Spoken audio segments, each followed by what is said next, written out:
আগমন ঘটিছে বনভোজৰ দল। উত্তৰ গুৱাহাটীৰ ঐতিহ্যমণ্ডিত দীৰ্ঘেশ্বৰী দেৱালয়ৰ বনভোজস্থলীত ভিৰ ৰাইজৰ।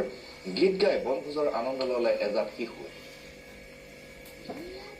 আৰু এই বিষয়ে সবিশেষ জনাব আমাৰ জ্যেষ্ঠ সাংবাদিক দিগন্ত বৰদলৈ।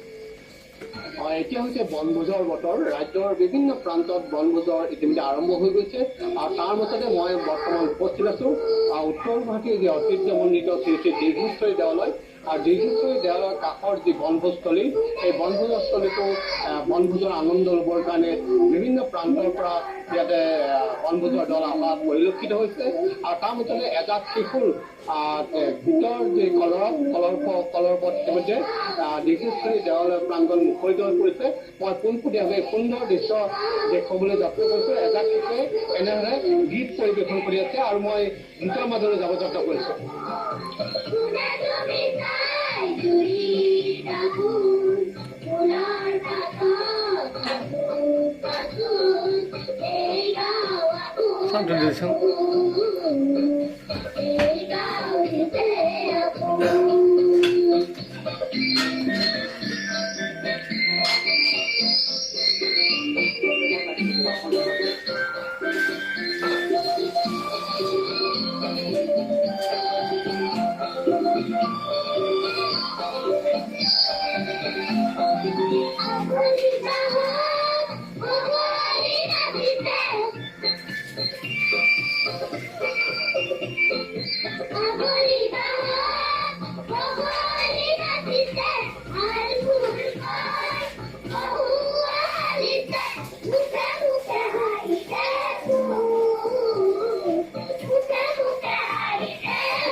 আপোনাক সুধিব বিচাৰিছো, সৰু সৰু ল'ৰা ছোৱালী ইমান সুন্দৰভাৱে গীত গাই আছে, ক'ৰ পৰা আহিছে বাৰু?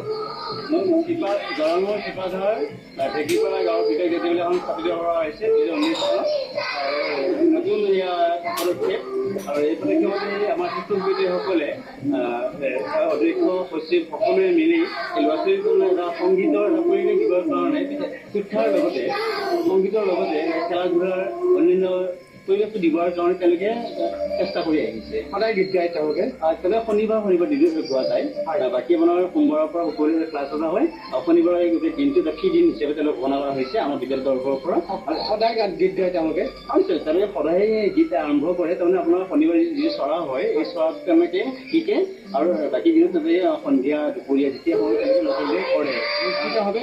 আৰু এনেধৰণে গীতৰ মাজত তেওঁলোকে যিহেতু সুন্দৰ পৰিৱেশৰ মাজত মই দেখুৱাইছো যে দীৰ্ঘেশ্বৰী দেৱালয়ৰ কাষৰ যি বনভোজস্থলী ইতিমধ্যে শিশুৰ কালৰ ওপৰত মুখৰিত কৰিছে বা পুনৰ গীতৰ মাজলৈ যাব চেষ্টা কৰিছে।